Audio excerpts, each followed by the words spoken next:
Hello everyone and welcome back to another video from Finance and Crypto Guide.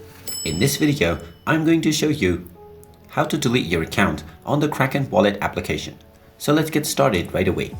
If you don't find an option to delete your account from the Kraken Wallet application, then simply open up the iOS App Store or the Google Play Store depending on your device, and then tap on the search box and then type in and search for Kraken.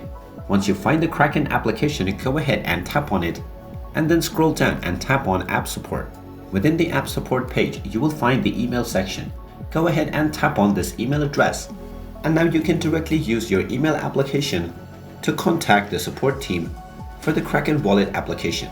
Now within the subject section, you can simply type in delete account, and then within the main body section, type in that you don't want to use your Kraken account anymore and that you want it to be deleted. Then simply tap on the send button at the top right corner, and this will send your email to the support team for Kraken Wallet.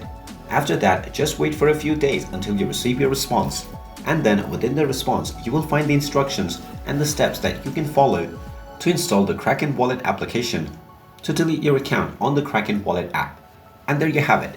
That is how easy it is to delete your account on the Kraken Wallet application. If you find this video helpful, make sure you hit that like button and subscribe to our channel if you haven't done so already. Also ring that notification bell to never miss another update from us. Thank you for watching, and I will see you again in the next video.